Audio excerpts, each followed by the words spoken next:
to have fought really hard to get to this spot.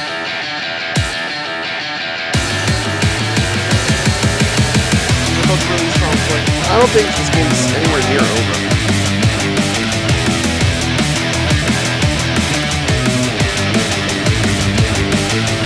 We are ready to get this match underway.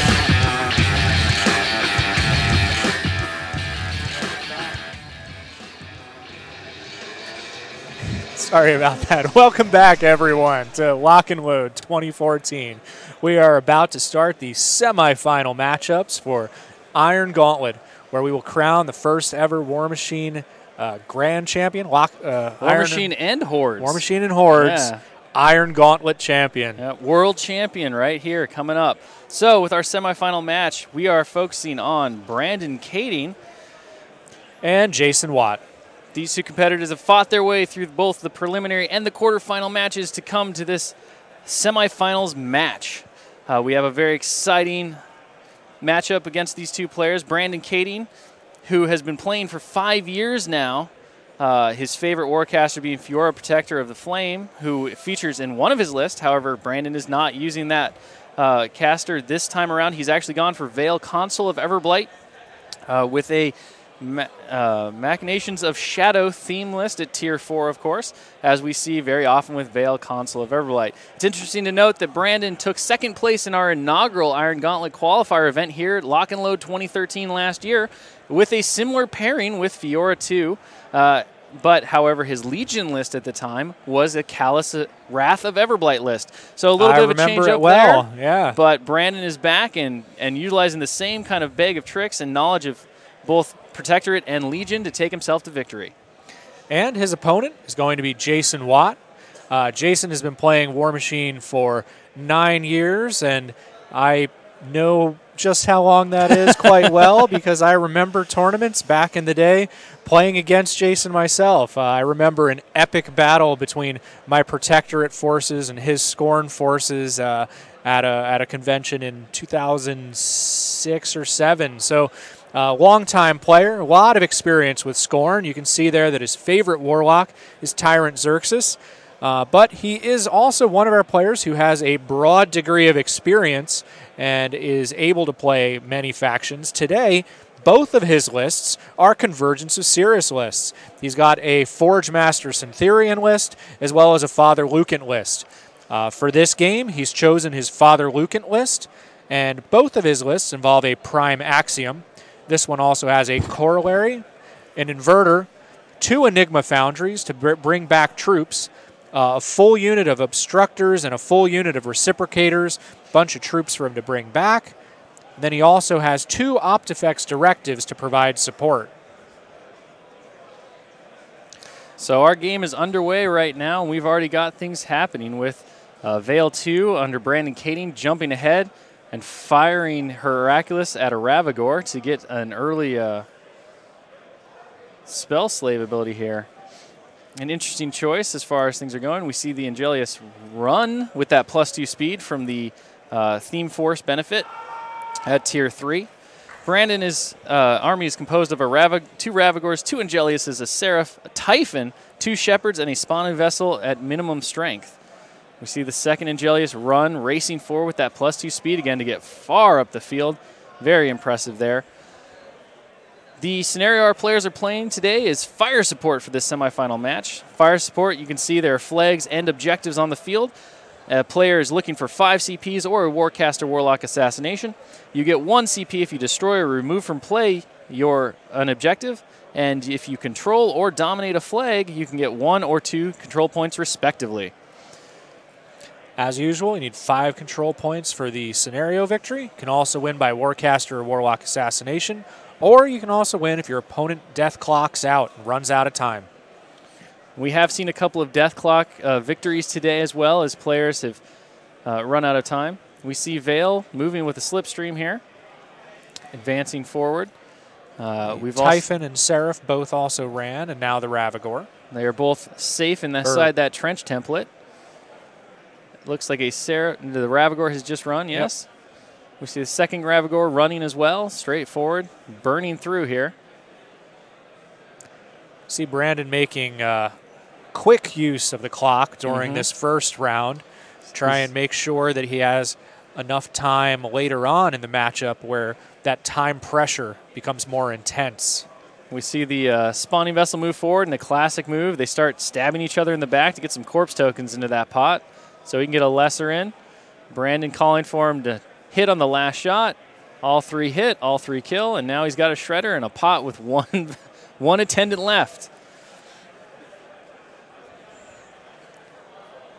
Well, and at this point, he's got the access to the Shredder's Animus. He's got another War Beast for Veil. And that, who knows what could happen. The spawning vessel could keep limping forward an inch a turn and possibly pick up another corpse here and there throughout the rest of this game. See the Shepherds run up to take position. Jason Watt does not allocate any focus. Corollary advances up. Now, the Corollary does gain a focus point from the ability that it has to Accumulator, Convergence Warcaster. So power transfers one of the focus points over to a Jack and then uses Focus Induction to give another focus point out there. So without allocating any focus from Father Lucan, each of the Jacks, other than the Corollary, was able to gain a focus point. Now we leave the Corollary with a focus point from Induction that the inverter gives it so that it will be able to keep that focus point for later. It does have the focus battery that will allow it to do so. We see Jason Watt just confirming where the proxy bases are for which models, as Brandon has left the models close to the proxy bases for quick replacement and to remind him which proxy base stands in for which model. But Jason wants to make sure, so he confirms 2 Angeliuses up front by the wall and 2 Ravagors next to each other on that hill. So Prime Axiom put out what I believe is an attunement servitor. Sure looks like one from here. And then runs forward. The placement of the servitors is not an action or anything, so it is just something that you can do on your turn. Prime Axiom also sends that focus point over to the Corollary using Focus Induction. That allows the Corollary to sit on 2 at the end of the turn, so he'll have that next turn, and then with the Accumulator, he'll pick up a 3rd from Father Lucan as long as he's close by. The Obstructors, I believe, yep, the Obstructors there are running forward this turn. I have to say that it's one of the fantastic things is not only getting to watch these top-tier players play and in the spirit of great competitiveness, trying to become the first Warmachine Hordes World Champion. We've also seen some amazing models on the table. Jason Watt's army is absolutely gorgeous, as is Brandon Kading's Dark Scheme Legion of Everblight list. And so I feel like we've got players who are competing at the highest level as well as, you know, being very accomplished hobbyists, and it's fantastic to see and watch these armies face off on the table. Yeah, that Prime Axiom in particular is gorgeous, and I need to steal it.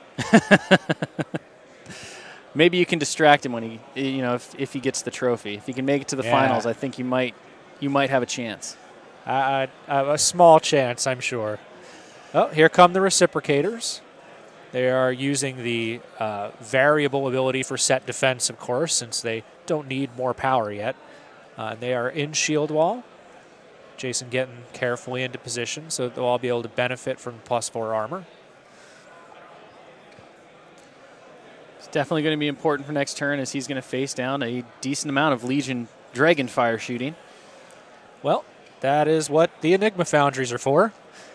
Pick up those souls from the chambers within the Convergence Clockwork vessels.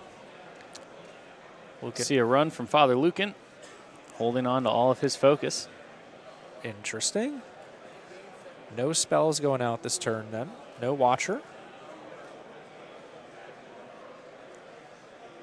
Holding on to that focus certainly makes Lucan a formidable opponent to try to take down. Guess he wanted to make sure to be in the position he needed to be in future turns, because things like Watcher and Deceleration are great uses for Lucan's focus. Both of the Enigma Foundries have run forward in range to pick up souls from some of their troops, possibly leaving that one or so reciprocator a little bit out of the bubble, out in the cold. And here come the Optifex directives, running forward since they don't really need to do any of their special actions quite yet. All of their interesting benefits for clockwork vessels and vectors in the Army. Wow, there you can see a great shot of that prime axiom I want to steal. Look at that thing. Absolutely gorgeous. Each of the grays on the shoulders there and the silvers, that's all in non-metallic metal, and there's more detail on that than you can see just from the camera shot. But beautiful work and a great-looking army. Yeah, fantastic contrast between these two armies with the non-metallic metals on one side and the dark Legion beast skin on the other. Brandon has started his turn after two very fast first turn moves from both players. He is now Leeching Fury as we get another close-up on that beautiful prime axiom. Brandon trying to figure out where he wants to go next, what his plans are for this turn. Brandon lets all of his spells currently in play drop, so he will be upkeeping nothing this turn. We see Brandon considering the defense and arm on Lucan, thinking about maybe trying to get an early turn assassination based on where he moved. He's certainly spoiled for choice on target here. I personally would not go with Lucan, not at arm 24. And even with the armor-piercing potential of two Angelius attacks, that +7 is not going to make cracking through Lucan's amazing number of damage boxes easy at all. Yeah, the Ravagors, they'll catch them on fire. But they're not going to do a hell of a lot to arm 24. See Brandon considering his options here as he looks at the board, measures Vale's control area to check the Shepherds. See a Ravagor advancing backwards onto the hill. Coming into base to base with that Shepherd in front, a little bit over. Slides around the Shepherd towards the flag. Goes base to base with the objective. And boosts a shot into the front obstructor. And now we get to see if like he also the placement is as accurate as I'm sure Jason wants it. Looks like it is. The 3-inch AoE is just going to hit the primary target in the center there. And it looks like Brandon did use the Animus on the Ravagor before he moved. So if that one does survive somehow, which I think is impossible at this point, and it certainly is, he would be set on fire. We do see a field promotion in the obstructor unit. Chooses a guy right in the middle, very helpful. And the Enigma Foundry now has the soul token from the obstructor. See Brandon taking some stock here of what to do next after making that shot with the Ravagor. The AoE Scather placement is pretty decent. He's blocked up a bit of the board considering that obstruction on Jason's right as well as the rest of his army. Yeah, the obstructors aren't going to be able to get to the flag as easily as they might have. See Brandon taking stock of his opponent's side of the board. Jason sifting through his tokens in preparation for his own turn as Brandon considers what to do. It's an interesting slowdown compared to the first turn where Brandon moved with severe alacrity, just going straight across the table, getting up into Jason and forcing a play here. And now he is forced to take some thought and think about what his next moves are going to be. And I think we see this fairly often when playing against the Convergence of Cirrus. How do I take apart the Great Machine? If I kill these guys, few of them are coming back every turn from the Enigma Foundries. Even if there's some way for me to reduce their focus efficiency, they still have all of these pieces that are able to create and transfer focus. Even some of the strengths of factions can be negated by the Optifex directives there. They can give them magic weapons to deal with incorporeal. They can give them Pathfinder. So all kinds of options that are part of the Great Machine. But as the pieces start to come apart, as the individual pieces of the Great Machine break, its efficiency goes down. So with a Convergence of Cirrus army list, you really want to make the most of it from the very beginning. And you really want to keep those support elements, those cogs in the machine, alive as long as you can. Well, we see Brandon right now considering his potential target being the prime axiom. So you saw him there kind of speaking to himself for a moment and thinking. He was actually doing the math in his head to see if it was possible to take out the prime axiom this turn. And as you mentioned, DC, start to unravel that great machine.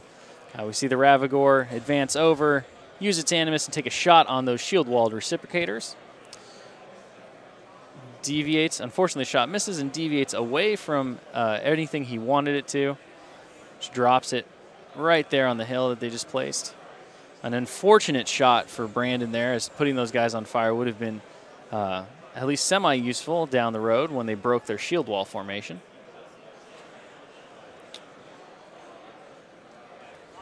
Brandon considering now what to do next. Looking at the board. It looks like he's moved away from the idea of trying to take out that prime axiom, although at some point he's going to have to deal with it. Yeah, you don't want to nickel and dime a prime axiom that's backed by a bunch of Optifex directives. They can start healing it up using repair. And then also you've got Syntherian's feet, or Father Lucan's feet to keep in mind. During the feet turn, that prime axiom is probably not going to fall. Very interesting maneuver here by Brandon and running Typhon over into that forest to try to get him out of the way and put him on the side. It really looks like he's hoping to force Jason to split up his army, to spread him out away from Lucan and draw away some of the potential for his feet. It's definitely a clever bait if Jason will take it. And if he doesn't, he's going to leave his flank exposed to Typhon, and that is not a place you want Typhon to be with all of that spray potential and just his viciousness in combat in general. Father Lucan does have a fairly prodigious control area between his large base, his Focus 7, and that corollary there to help him out. He's covering a huge board area. So Jason could afford to move some of those reciprocators closer to that flank before they leave the control area. We see Vale advance up, cast Slipstream to move the Ravagore into the trench template, and then cast Tenacity on it to bolster its defense and armor even further. We see a quick check range for Typhon. For the Oraculi is too short, so instead he shoots one of the Angelii behind the wall. And looks like he connects and does no damage, but he can now channel through that Angelius. Puts Refuge out on the other Angelius thanks to that channeling ability. And then Tenacities both of them. Then we see a Tenacity on the Seraph as well, or on herself, excuse me, and on the Seraph. Oh, on the Seraph. Right the first time. Herself and Seraph sound very similar. It's always good to use any spare Fury that you don't think you're going to need to just get another Tenacity out there.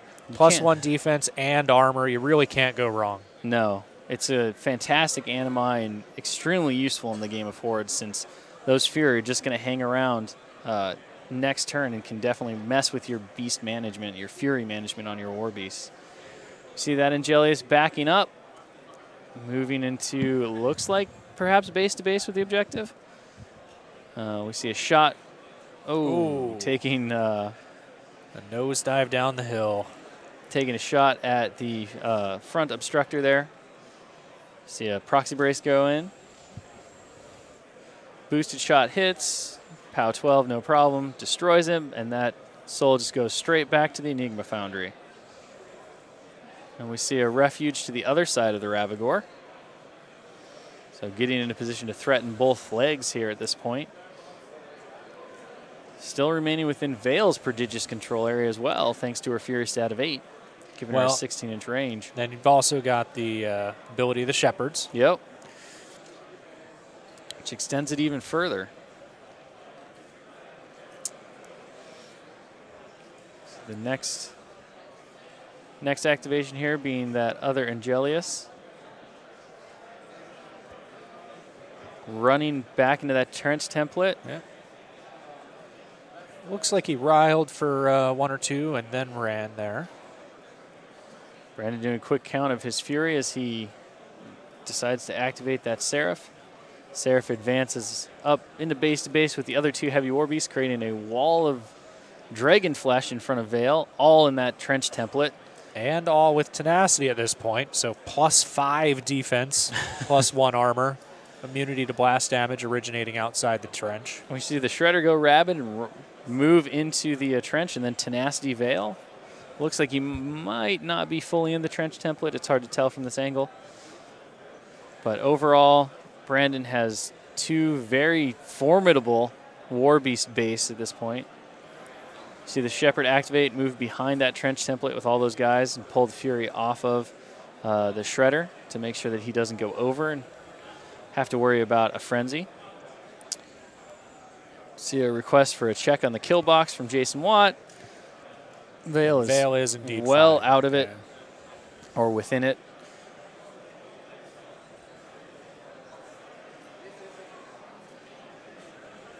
See Jason Watt's turn now taking place at the bottom of round 2. Starting out his turn by checking Father Lucan's control area to kind of get an idea of how he wants this turn to progress from here. I would not be surprised to see a very aggressive turn, including Father Lucan's feat. Once again, we have no focus allocation, and the Obstructor's running forward to engage that Ravagore and the objective effectively.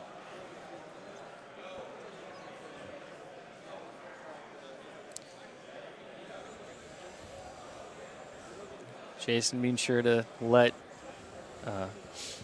his opponent know that he wants to avoid those Scather Clouds with his movement.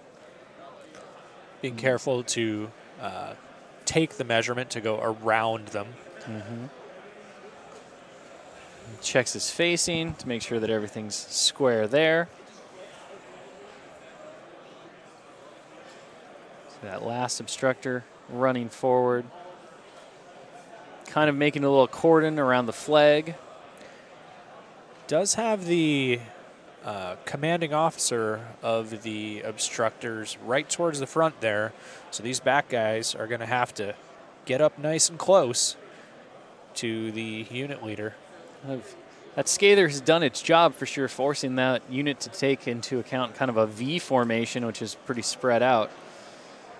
We see the judge request a check for the unit leader. See Jason point that out. And then a quick note on how you can tell the difference between the two of them. Yep. Apparently I can't just through the camera here. So the corollary makes its activation. It already had 2 focus from last turn. It gets 1 more from Father Lucan and gives all 3 of its focus points to the Prime Axiom. Prime Axiom then activates next. It advances. Did it click the cloud? Not quite. I believe it clicked the cloud, according to what Jason just said.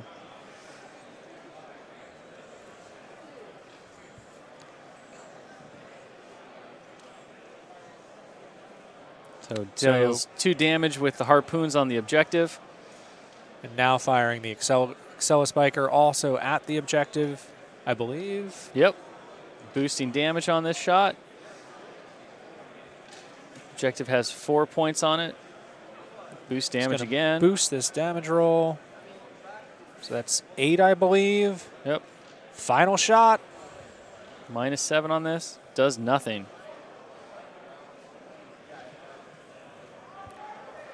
You can see Jason really has a handle on the induction mechanic, passing that focus around in very useful ways to make sure that everyone who needs it has adequate focus at the right times.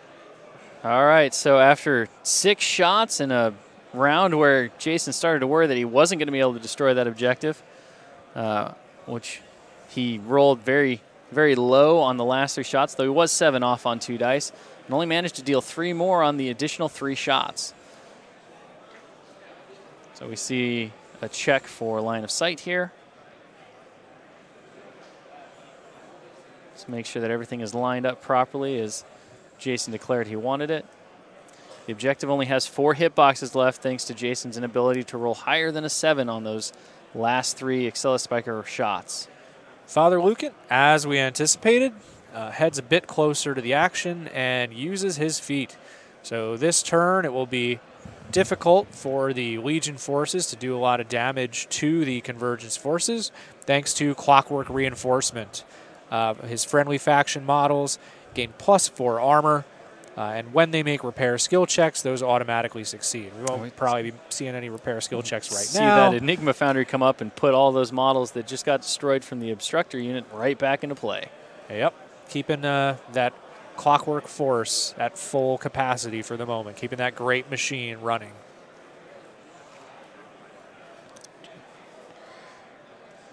I don't know that Jason actually put a Servitor into play this turn with his Prime Axiom, however. I believe you're correct. So Reciprocators are going to go ahead and take 1 point of damage from that Scather Cloud, which they removed from the table because it's not going to matter at this point. They are using the shield wall order, of course, and they are using the set defense variable. So these guys are fairly tough to hit on the charge and also have great armor, especially with Father Lucan's feet up. We're talking about arm 24. Can't argue with that. So Optifex Directive on that side of the table runs forward a bit. The Attunement Servitor runs up behind the wall. And the other Enigma Foundry runs up to take the hill. The last Optifex Directive moves forward just a bit, and Jason passes the clock back over to Brandon. Very good turn for Mr. Watt as he has moved right up into contention for both the flags and the objectives, set up to score control points, and forced Brandon into a very, very hard spot with the feet up, the high arm from the shield wall, the reductors. What are their names, DC? The Reciprocators. The Reciprocators. There we go. This is why I should just not say their names and just say those shiny ones over there. But with such high arm here, it's going to be difficult for Brandon to do any kind of significant damage this turn, and he's going to have to face the retribution of the Convergence forces on the next turn. If he holds back too much, though, he's going to cede the table control to Jason and probably hand him the scenario at this point. Well, the other important part here is just how much Brandon's forces are split. In some cases, that can be a real advantage, but in other cases, that can pose a problem. The Convergence army is still fairly compact, fairly able to respond to threats in different directions, while the Legion army is now divided. Should that Shepherd fall somehow, it would be bad news for Brandon with the current position. So we see that Brandon has decided to upkeep Refuge on that far Angelius from Vale, the one on Brandon's left side. You can see where the proxy base is on the hill, and the model right next to it to mark that it is that for the proxy base, as well as the proxy base being written on.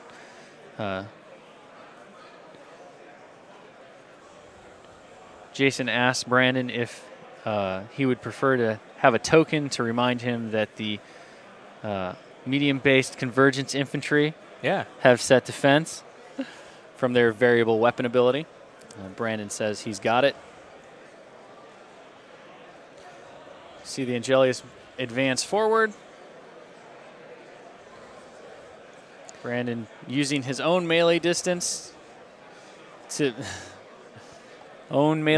make sure that he stays out of reach of the Obstructor, or just within reach on the Obstructor.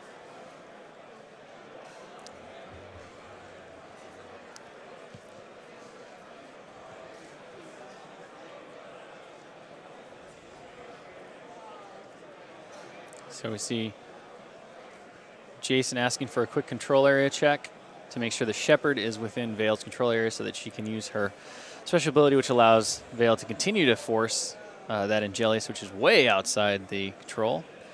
Yeah, really taking advantage of Legion's ability to spread out that control area.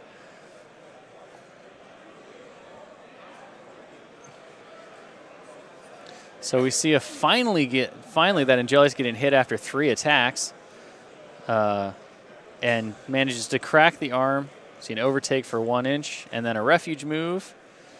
to hop back on that hill where a proxy base will go.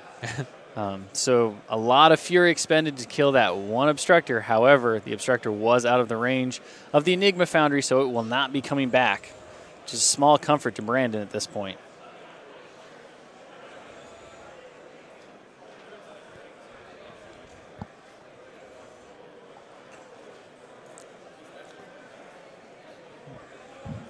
There we can see again the Iron Gauntlet trophy. Brandon realizing that the objective he wants to destroy is +4 arm this turn from Lucan's feet. Hence the little flexing of muscle by Jason Watt as Brandon realized this. You see the Seraph cast Slipstream, advance over to Typhon. Typhon's going to Slipstream right in front of the Seraph. Getting him out of that rough terrain so he doesn't have to slow down. You see a strafe on the objective for 2 shots. Whoa. So he does 22 on the roll, so it's 2 points to the objective. Hits it a second time, boosts damage one more time, puts 3 more damage on it. So not doing terrible. Yeah, considering the current state here, Seraph taking out a big chunk of the objective is pretty useful. Brandon considering his next activation here. Brandon mentioning that he has an idea on what to do, but he doesn't know if it's the best idea.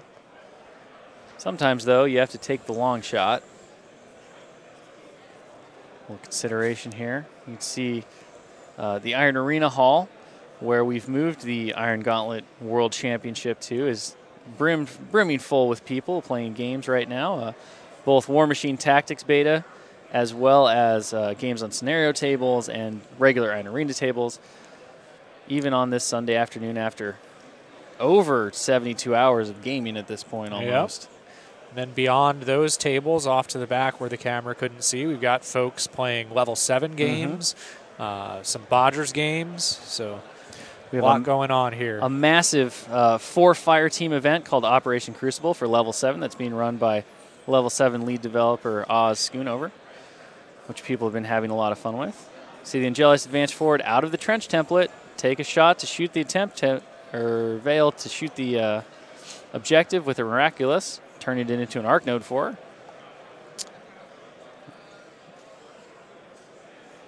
So Icy Grip is cast on the reciprocators, utilizing the Oraculous channeling ability off the objective. It's definitely going to cause those obstructors some grief next turn. Moves the refuge onto the other Angelius, which is being proxied by that black base on the lip of the template.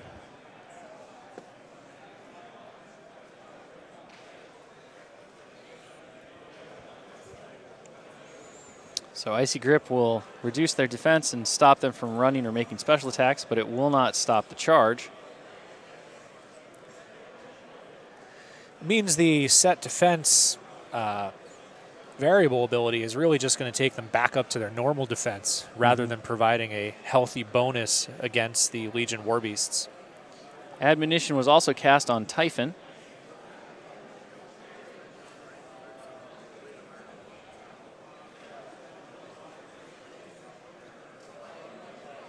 We see Tenacity go on Typhon from, I believe, the Shredder. Yeah, I believe the Shredder. See all of those Warbeasts that were in that trench template kind of edging out now in preparation. See Typhon activating and advancing forward. Going to likely go for some sprays here. Or potentially just bites. So we see a boosted damage on it. It does 10 total damage on the objective, combined with the damage done previously. And finally destroys it on the second boosted attack roll. Decides to take his third and final attack as a spray attack. Chooses the center reciprocator. Oh, changes his mind. Decides to fire on that reciprocator of the 2-man group, hoping to hit the Optifex directive likely.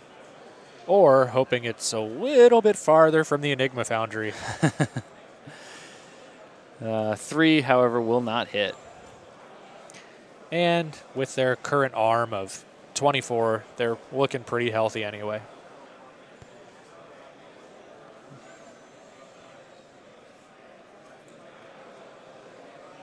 So Typhon now definitely within danger of those reciprocators, even with admonition.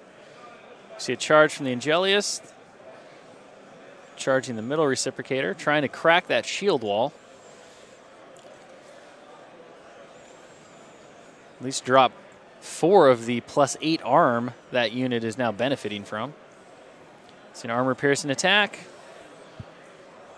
Hits no problem on a boosted attack roll. So we're looking at arm 16. So dice -2 does 6, leaving it with 1 from the Scather. Just shy. That will definitely inform the rest of this turn. Uses its Repulsion Animus to push those reciprocators directly away and breaks their shield wall sort of in that way. I think he wound up pushing one of them into the group of 2. Yep. And we see a refuge back. Does allow him his refuge move, though, without any free strikes. Base to base with that flag, I believe now means that with the repulsion and the movement everywhere else, he should score 1 control point at least at the end of this turn, in addition to the one he scored for destroying the objective, so he'll be up by 2. Yep, that'll put him at 2 control points to none, and it also means that Jason is going to have to really make a push for that flag. With Vale in contention to be able to dominate, if Jason doesn't push that way, it's certainly going to be an issue.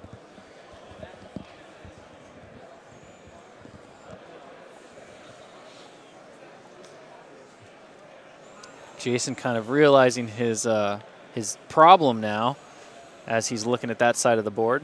See the Ravagore on Brandon's left, cast its Animus, shoot at the Enigma Foundry, I believe. Shot hits. Jason doing quick math to give the... And Jason chooses to shield guard with Father Lucan. It's important to remember the capability of Field Marshal whenever you're playing a Convergence of Cirrus army list. The Field Marshals are very useful abilities, and in this case, you might as well put it on Father Lucan because that will save a bunch of other troops, and it's unlikely to deal him a whole lot of damage, unless that fire sticks around too long. So kind of an interesting interaction here in that Lucan takes the hit and the fire, but the AoE doesn't actually move, so the models around that Enigma Foundry are still set on fire and hit with blast damage. But the Enigma Foundry now can bring them back. Correct, if they die from the blast damage, which is unlikely at this point. Or the fire next turn. Or the fire next turn. Have a lot of fire being placed on the board, but no real damage dealt by that at the moment. There is a Scalar template right there, however. Another thing to keep in mind is that those Optifex Directive troopers can repair Father Lucan. He is a repairable model, so as are the Enigma Foundries. Brandon goes to the next Ravagore, decides to aim, puts his Animus on, fires to shoot at the middle reciprocator of that new 3-man group that used to be a 2-man group before the repulsion from the Angelius. I think Brandon at this point is deciding whether or not he's going to boost the attack roll. He does not. He hits on an 11. Good roll there. Does not boost damage and deals no damage. Sets them all 3 on fire, however. So definitely some damage on those reciprocators from various sources now. The Angelius, the Scather Cloud, and now potentially from the fire at the start of next turn. Shepard advancing up. Pulls off the Fury on the Seraph. See Shepard on the left, advance backwards, and removes Fury off of that very far left Angel. Lucan's fire deals 2 points of damage to him as it does not go out. Oh, it takes 5 damage from the fire, excuse me. Obstructor is burned to death by the fire and drops a soul on that Enigma Foundry. Fire goes out on the other Obstructor. And now for the reciprocators. Fire sticks around and deals 5 points. You can see our crew right there working on the live stream as they cut to and from these different shots. Another 5 points to a reciprocator, and the third one, fire goes out. So overall, a very good round of fire for Brandon. Certainly taking down a decent chunk on those reciprocators, as well as some Optifex and Lucan himself. However, those Optifexes are going to be able to go in and repair if they need to this turn. With the reciprocators heavily damaged but not destroyed, it also means that the other Enigma Foundry isn't going to be bringing back a reciprocator this turn.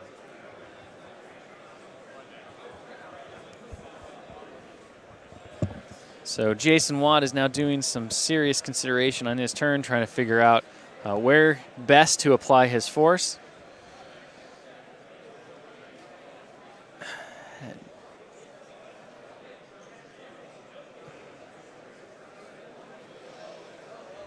So quick discussion on the scenario that Brandon can potentially score 3 points on his turn by dominating a flag and controlling the other flag. It would be pretty impressive considering that there's a prime axiom well within 4 inches of that other flag.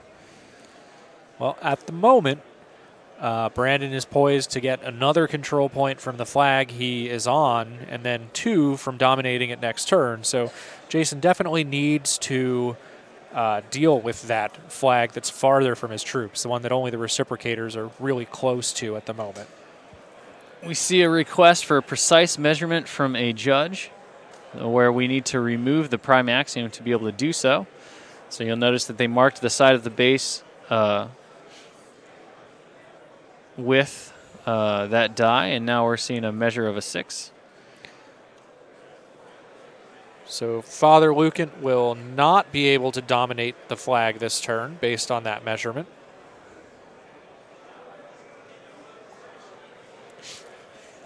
So there we have a replace of the prime axiom and a restart of the clock after that measurement by the judge. Request of Jason Watt. Lucan trying to get back up on control points here. So the Enigma Foundry advances.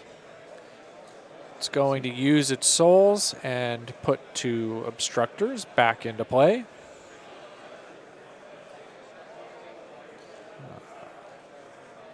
Jason asked for confirmation on how many points of damage are left on that objective. There's 4 points left before it is destroyed. We see the obstructors charging the Ravagore.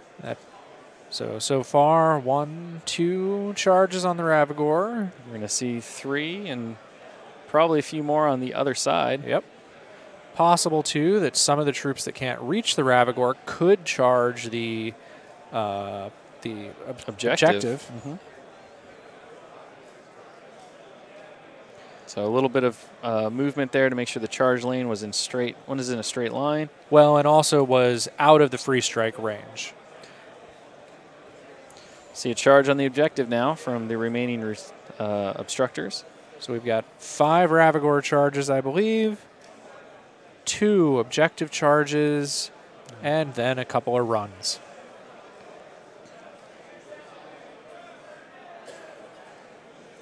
See them replacing that Scather template that got placed down last turn after Brandon shot the Enigma Foundry. Rolling on the Ravagore first. Jason is... I believe that was on the objective first, yeah. actually. Yep. But they managed to destroy the objective. So now we're going to do the Ravagore. Now the Ravagore's a little wobbly after losing its support there. So we see him move around. Jason kind of declares his intent to start on one side and go clockwise around. Dice -7. Wow, that's a big roll. 9 points of damage to the Ravagore. I was a little bit surprised that Jason wasn't doing 2-man combined attacks, but with 4 more damage on the next hit, another hit, another 3 points. So another hit. Oh, another 6 points. It's got one more attack to go. Does hit. If he can roll big here again, finally balances out and does no damage. Yep. I think he still came out a little bit ahead of the game there. I think so too. That was a lot of 12s and ups on those damage rolls. And that first one was huge. See the corollary advance. Takes a point from the Scather to the 4.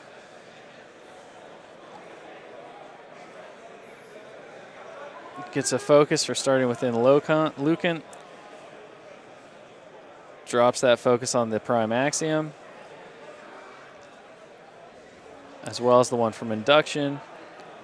Jason checks his control area. His Prime Axiom, I believe, only has the 2 focus from the corollary. Mm-hmm. They're just clarifying the position on being able to move this huge base. Going to have a check with the judge. Going to use the rec marker as a proxy base here to make sure that the Prime Axiom can go where Jason is putting it.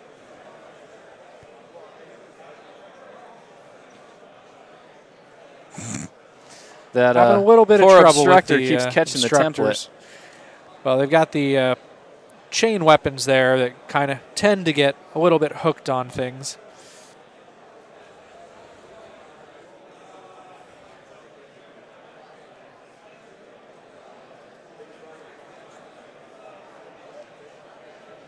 So we see some confirmations here in terms of placing bases and checking lines.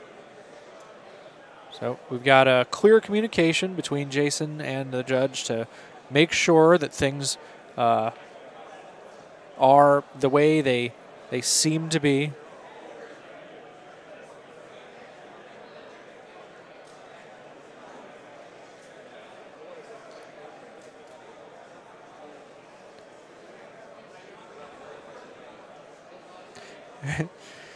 Seems like they actually do have the same perspective. They were just trying to make sure that everyone was on the same page on what the final position and facing would be and where the other models in question would and would not interfere. But we have a charge. Prime Axiom has charged the Ravagore. There is he uses the charge focus point to induct back to the corollary, makes his charge attack. Big hit, massive damage roll.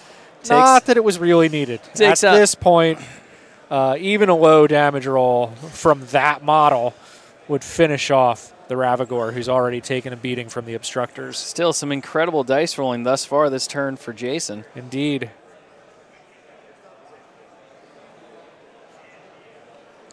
So we see an induction going to the inverter instead of the corollary. Jason asking Brandon if that was all right, since he was a little frazzled from the placement discussion that they were having with the proxy base for the Axiom. The attunement servitor makes an attack roll with the flare. The Lumichem ampule here, it does wind up getting 2 War Beasts under the flare effect, giving -2 defense to the Angelius and -2 defense to the Seraph. The Optifex directive attempts to make some repair rolls on Father Lucan. They both succeed on their skill check rolls, but they don't roll very high for the actual repairing, just healing 2 total points of damage. That's the dice. They go hot, they go cold. In the end, just 2 points of healing for Lucan really isn't going to make or break, I think, this round for either Jason or Brandon. So if the dice are going to go cold on you, that's kind of where you want it. See a charge being declared by the reciprocators, who are icy gripped. So charging the Angelius, attempting, I believe, to stay in the front arc of Typhon, it looks like. Yep. Typhon does not declare to use his admonition move yet, since he hasn't been charged. We see Jason marking his final destination for his charge here, making sure that he stays within the proper amount of distance. We know that the base of that flag is less than reach range, so the reciprocator will be able to stab that Angelius, or attempt to anyway. Last reciprocator is going right into going to make it. When he pre-measured it out, they seemed to both agree that he would be able to do it if he got base to base with that flag. So it could just be my angle then is throwing me off. Here, seeing it through the camera. Here comes a charge against Typhon. We see an admonition yet? We do not see an admonition. Interesting. And with not admonitioning, that means that Jason does not want to put his last reciprocator on Typhon, because then he would move away. So this way, although that last reciprocator is kind of wasted, Typhon does not get to admonition. We're using the variable this time around for damage. 10 points on another impressive damage roll from Jason. We see the second attack hit. Second one. Another good roll. Another amazing roll. Body is out on the Angelius. Last one hits. Here we go. Wow. And takes him out. Enough. A little bit over. And now the one attack on Typhon is successful. Typhon does not have his Animus up for any sort of healing or anything here. So 8 damage to Typhon on another really good damage roll. Incredible string of damage roll luck here with 3 dice. We have seen the dice go hot and cold for a number of our players, but interestingly enough, that does not always determine the winner. We've had a lot of folks come back from bad die rolls or wind up losing a game ultimately, even though they had a good string of die rolls. So you just don't know. It's not over till it's over in WARMACHINE. Well, those reciprocators are certainly in a bad spot at this point from Typhon. They're not in shield wall. They don't have Lucan's feet anymore. They are definitely very killable, especially based on the damage that they took from fire. So if Brandon's biggest concern right now is that inverter. If he can clear out that inverter, he should be able to score or even dominate, depending on what he can do to that inverter next turn, which would put him well ahead on the point game here. Really the best model for dealing with that inverter is the Angelius, who's a bit too far away. The one that's remaining certainly is. Yep. So we have another repair. We see the Lucan. Enigma Foundry, also a model capable of repairing. It's going to repair Lucan, who runs to the flag, keeping lots of focus for armor, and it grabs 2 control points. So 24 arm Lucan on the flag for domination here. 2 control points to 2 control points. We may have this particular game go to scenario. We'll see.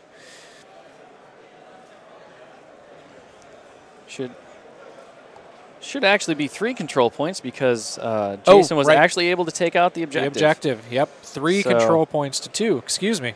Brandon has to answer, and really has to answer not just in his turn, but also in Jason's turn. Because just throwing Jason a single model in there with that prime axiom is not going to do it. Jason has effectively turned the tables, where Brandon was up by 2 control points and threatening to gain more. Jason is now, with 3 control points this turn alone, has taken the lead by 1 and is threatening to gain 2 more unless that flag is contested. So Brandon will be forced to respond. At this point, and that is a lot of clockwork meat, whatever we want to call that. There's a lot of clockwork stuff in the way. A full health prime axiom, and a lot of obstructors. We see Jason trying to stay within 2 inches of the prime axiom for shield guard. Again, thinking about that field marshal, always important. The shots won't happen. You can see Jason is looking at the board now, considering his movement, getting base to base with the axiom as well as the flag. Jason lamenting over this decision here because he's got so many different vectors that he has to be worried about with that Legion army. And for those who aren't sure, Jason told us when he moved Father Lucan that he had, what was it, 5 inches left if needed? Yes. It was a run. He had lots of movement. So Jason admits that he's trying to think out the turn too much, so he ends his turn with Lucan back where he initially put him, scores 3 control points that turn, and puts Brandon in a position where he must answer not just on this round, but on Jason's next round. At this point, I think really Brandon's one option is to try to get Lucan. Or the spawning vessel. You could use that. With the one guy? Maybe not. No, it's he's unable with a prime axiom that's fully healed, and he can't just simply send an Angelius within 4 inches and hope. We see a quick check here to make sure that the Angelius is within forcing distance. Here it looks out. Controller.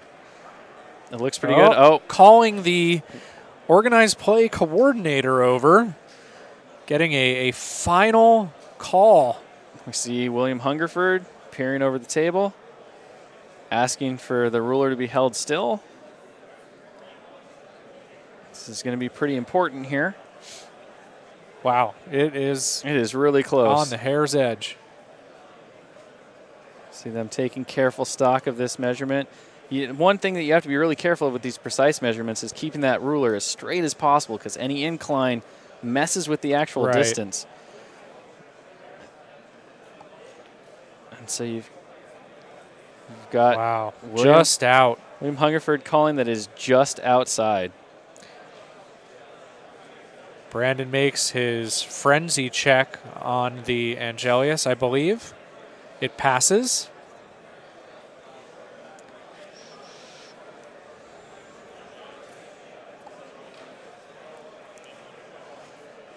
Passing. Veil cuts for 4 to be full. However, with the Shepherd in play, he can pull that Fury off of the Angelius. And likely move back into control area so he can use the Angelius.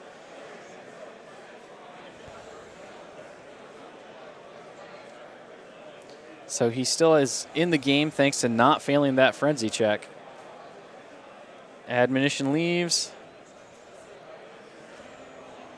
Icy grip drops. No real need for it anymore. Now we have Brandon confirming Lucan's armor at the moment. Doing the math for the Angelius. The base would go down to 9 plus 7 would take him back up to a 16. So it would be 2 off even on the armor-piercing attack. And the other attacks would be a whopping 10 off. So the Angel is not going to do a whole lot of damage with the additional attacks if the armor-piercing one doesn't really do some significant damage to Lucan. And this is where those low dice rolls on those repair rolls might actually matter, because instead of being a fully healed Lucan, we have a Lucan with 3 damage on him and who is still on fire.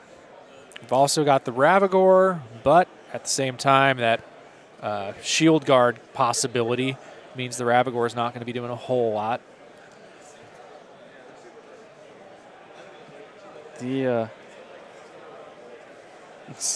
Brandon hoping to just dice for the win here as he tries to make his last-ditch effort. Now you see him kind of plotting out his movement to get to Lucan. It looks virtually impossible without free strikes, if that's what he's looking for.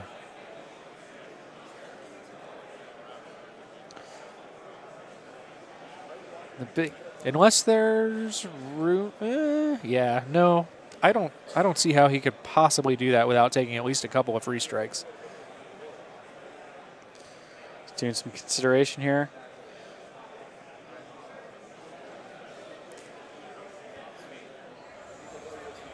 Angelus certainly doesn't want to take too many free strikes if it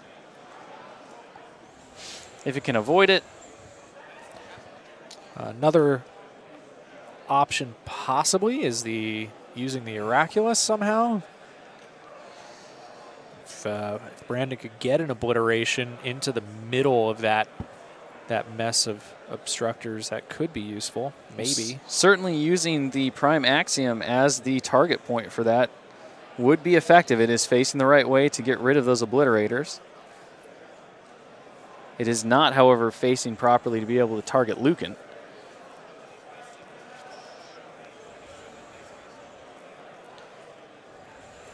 Some more consideration here from Brandon as he tries to figure out where to go. You can see him kind of doing the math in his head right now and out loud.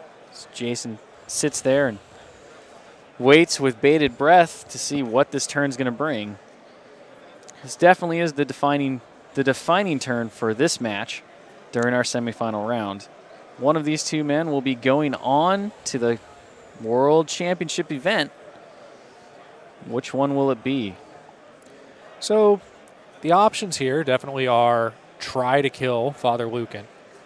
It's a tall order, but it's a way to go. There's not really any particular hope of killboxing Father Lucan with where he is. Based on how Jason's been playing his turns, there's really no chance that he's going to lose to Death Clock at this point. So the only final option will be to play some attrition, and that's looking like a rough possibility for Brandon at this point. With two of his heavy war beasts down and so much of the Convergence army still in good shape, the assassination is probably the way to go if he can figure out some means to pull that off. What would you say? Looking at this table right now, and without the ability to measure Vale's control and see it accurately, I'm wondering if it's possible to get both the Angelius and possibly the Seraph, or at worst the Ravagore, although you don't want the Ravagore because I think you need it for the rest of it, into contention of that flag. The Prime Axiom, with only 3 focus, could potentially have problems killing all of them, although you've got a lot of other stuff in the way. An obliteration could help eliminate some of those obstructors, but several of them would get brought back. But if he can clear out the flag, dominate, and somehow stop Jason from scoring on his turn as well as this turn, he could be in decent position. How do you clear the inverter? A slam from the Ravagore into the inverter would push it back far enough if the dice were with you. And he certainly doesn't have the ability to destroy the inverter at this point. Yeah, and if he was able to clear the reciprocators first, that would require a lot of resources. I'm not sure that allows him enough resources left over. I don't think the reciprocators at this point are that difficult to clear because so many of them are heavily damaged from that fire. Without shield wall, with Typhon there, with the amount of attacks that he can make, the sprays, he's in a good position to be able to spray multiples of them if he needs to, if he can't bite the last one. I think those reciprocators are not an issue. But then the big question, who takes care of that other flag? One Angelius? No, like I said, I think you have to get both the Angelius and potentially the Seraph if it has the movement there. Probably is too far out. Well, Vale could slipstream the Seraph, give it a couple more inches. And I see him measuring that now, I think. But if you can get 2 heavy war beasts that are fully healed at the moment into contention, I think that it becomes a lot more difficult. We know the flags are 16 inches apart. Yeah, even with the extra 2 inches, I don't know. Getting the Seraph there looks rough. The Ravagore can certainly get there, but you need that slam. Vale might be able to take care of the reciprocators on her own, though, with an oblit, considering how heavily damaged they are at this point. It'd be risky, but certainly worth it. She's got a Shredder there that can go rabid to take out the more healthy one, or whichever one might survive. That would give Typhon a lot more options. Typhon could then go in and deal with that inverter, which would be likely realistic given Typhon's offensive capabilities. It'd be possible, but not guaranteed, yeah.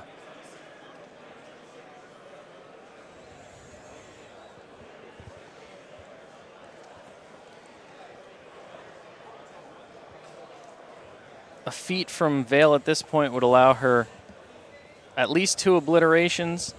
Hopefully the first obliteration would be able to clear out most of those reciprocators. The second obliteration could help put a little bit of damage on that inverter. Clearing up Typhon to go finish off the inverter. You also have the Seraph to factor in, which could do some strafe attacks to hopefully clear out some more models or go in to deal at least some damage with its tail attack if the inverter was still standing. The Ravagore would need to run over towards that flag to put it in contention, and then you'd have to just sacrifice that other Angelius and hope that those 2 War Beasts would be enough to stymie everything. Although you need that second obliteration, I think, to remove those obstructors. Wonder if Brandon's monologue here is anything close to our own, or if he might have some other plan entirely cooking up. It certainly sounds like at the moment he's really considering the assassination run on Lucan. He's talking about the fire being an ability to do it. Dice -3. Dice -2 on the charge attack from the Angelius with its thrust armor piercing attack. Right.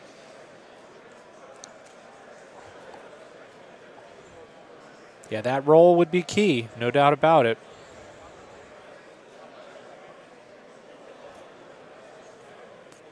He's now thinking about the follow-up attacks with dice -9. Boosted. He should be able to get 1 or 2 points.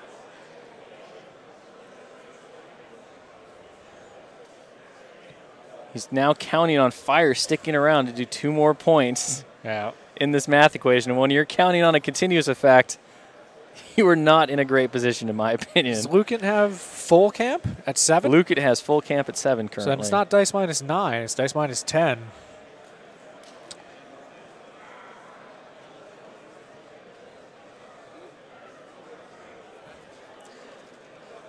So Brandon's current assessment here is that he has a less than 10% of succeeding on his current caster kill plan. Jason notes that he's nervous, though, regardless, because there is a plan. Even long odds have to hit sometime. So, given the amount of luck on Jason's side of the table over his last turn, I'd be nervous too, because sometimes those karmic scales come back into balance in the worst way possible. Although Brandon did admit that yesterday he was rolling super hot on his dice, so it might just be that he already burned up that chance.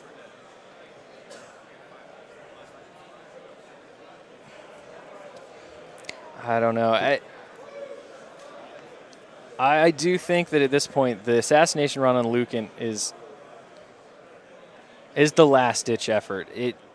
The better way is to try to figure out, again, without being at the table, how do you put enough draconic meat in the way to hopefully survive and contest that flag and go for your own scenario win?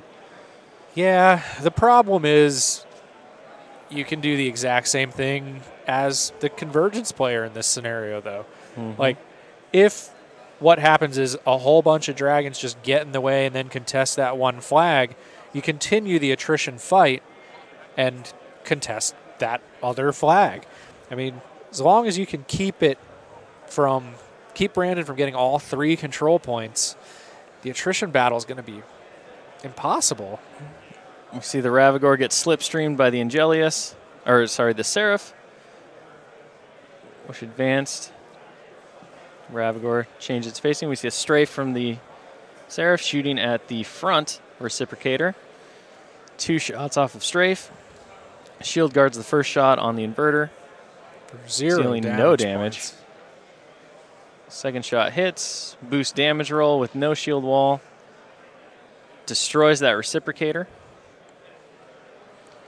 Jason now must promote a new unit leader. Promotes to D.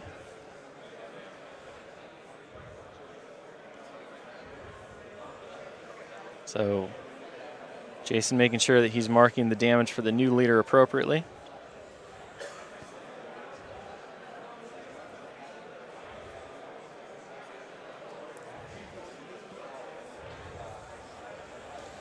So we see the Ravagore boosting a shot into that group of obstructors. So we're clearly going for, from Brandon's perspective, a assassination run.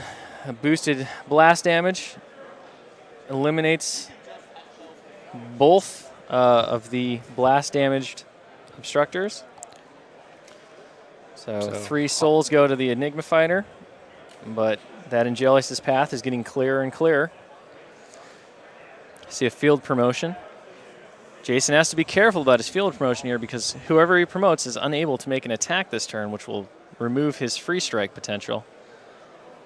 He does the right thing and promotes one of the models which will not have an opportunity to free strike that Angelius on its trip over. Well, now the Angelius might take a point of damage from the Scather. I think at this point it's probably an acceptable loss. Oh, there is that. All right. See Jason watching intently as Brandon continues his turn. See a swing from the Shepherd, looks like. And I know we've discussed this before on the live stream, but that's one of the marks of a top player, is not wasting your resources. Mm-hmm. Like, as long as you're not super tight on time, swing. Use your Shepherds, use your Choir, use your Optifex Directive. Like, use those support models when necessary to help take out enemies. That actually was the last spawning vessel attendant. The Shepherd removed the Fury from the Angelius because obviously being outside of control area at the start of the turn meant that it was still full up.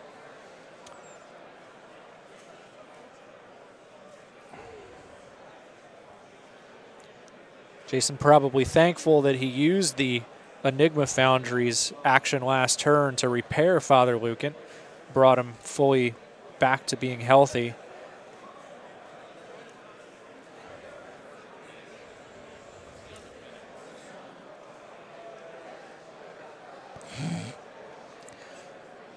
Brian letting one of his friends who's spectating at the table know that if he saw a different plan, he should let him know later because this was the only plan that he could really come up with. I think that might have been an open call from Brandon out to anyone watching. I'm sure we've got some folks right now noting on Twitter what they would have done instead. But see the Shredder go rabid and chomp down on a Servitor, eliminating it. Poor attunement Servitor.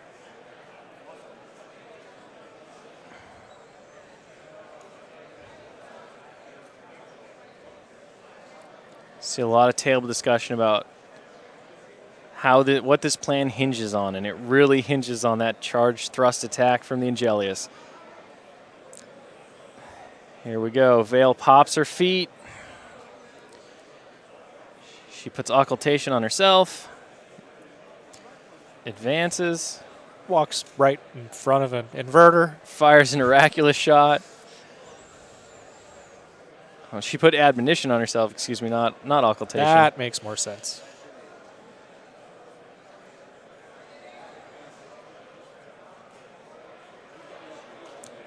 Or she refuged. Or refuge, yeah. So she hit the Oraculous shot on the back of the Prime Axiom. She'll blitz. Hits using the Prime Axiom as her channeler at the remaining obstructors. Eliminates that one easily. See Jason. Boosts on the blast damage roll, the primary damage roll guaranteed to remove the model that was just pulled from the table. It does not boost the blast damage roll, but still eliminates the last obstructor. So Vale triggers her refuge, advances straight forward. Icy grips Lucan, hits. Takes him down to defense 12. We see a 4-point oblit attack with a boosted attack roll. Hits. Boost damage at -9. No damage. 0 damage points. Jason Watt very excited about the boosted obliteration with 9 off. I mean, On average, you're not going to be doing much.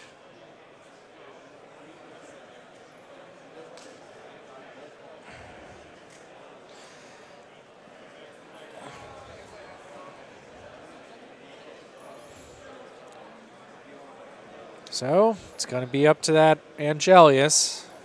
It's going to be rough. Take some amazing rolls here to pull this out with Lucan sitting pretty on arm 24. See a charge from the Angelius. So even trip 6s on the damage roll will not kill Lucan. It's all about the follow-up attacks as well. And the fire. And the fire. The fire is a critical component of this plan. You never want to say that. No. On either side, really. No.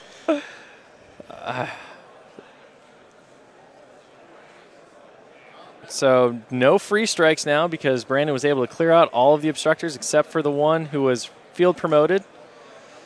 Boost to hit, hits. -2 on the damage roll. Ugh. 11 damage. I misread that die. 11. Leaves Lucan with So 10 points 13? left. Buys an attack with no boost. Hits. Boost damage and dice -10. So takes nothing. And that's all the Angelius wrote. Lucan's on fire with 10 points left. Yep. So even boxcars on the fire roll, not going to do it. Typhon goes. Typhon nomming some dudes for fun.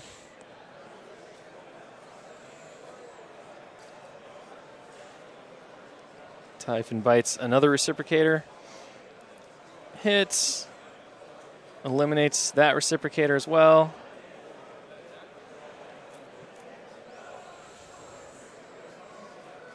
Typhon is out of options now since he's no longer engaged and can't gunfighter. Here comes the fire rolls. Lucan burns. Does 3 more damage, leaving him with 7. Not a bad roll. A total of 20 there, but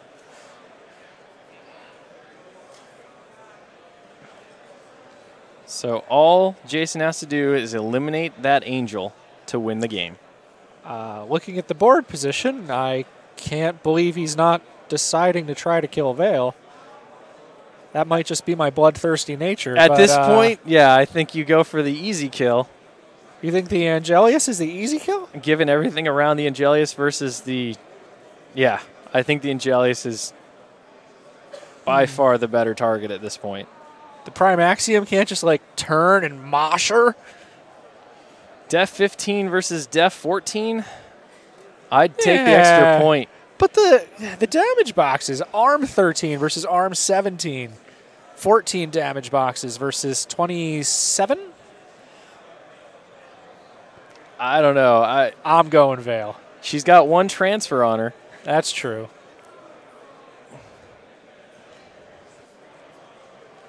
See some control area measurements here. In all honesty, I don't think we can call either of those two possibilities wrong. It's true. You try to kill one or both of those models to win the game. See a positive charge.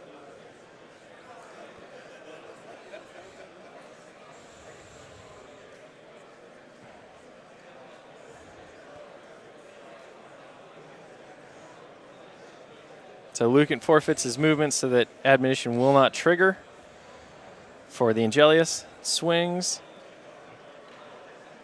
Oh. And misses.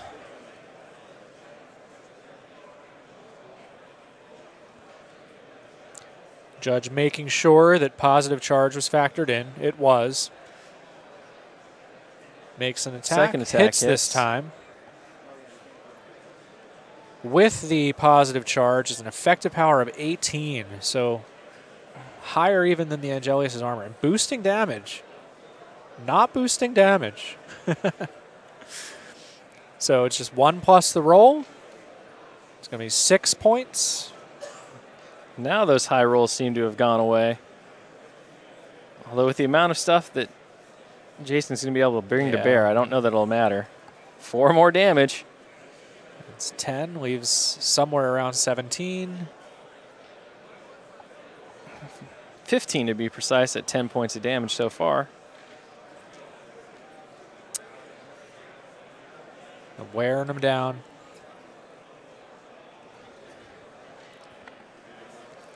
See a hit. 6 more. 6 more. Just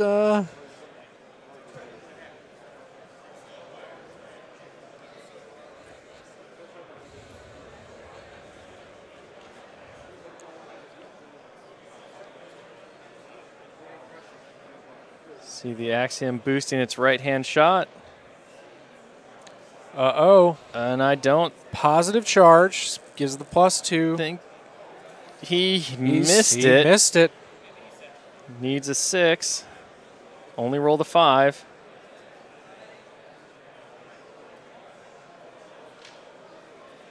Hits on the last There one it and eliminates the is. Angelius and wins on scenario. So Jason Watt wins with 5 control points from He dominating scared that himself play. at the end there. Thought Lucan with positive charge would be able to finish the job himself. Power plus strength 18, effective mat 8. That's a great way to do it, but not quite enough. But the Prime Axiom, beautifully painted Prime Axiom, Beautifully painted Prime Axiom. finishes off the Angelius to win the day for the Convergence of Cirrus. And we are getting very close on the road to the Iron Gauntlet for the World Championship final round, which So- will see Jason Watt face off against one of our final competitors in the round yet to go. We'll see some more Convergence of Cirrus action. Either Jay Larson or Colin Hill will be meeting Jason Watt in the finals at this point. So we will come back with any updates as our matches finish up this round with more information. Otherwise, stay tuned because soon we are crowned the champion, world champion, first ever for War Machine and Hordes.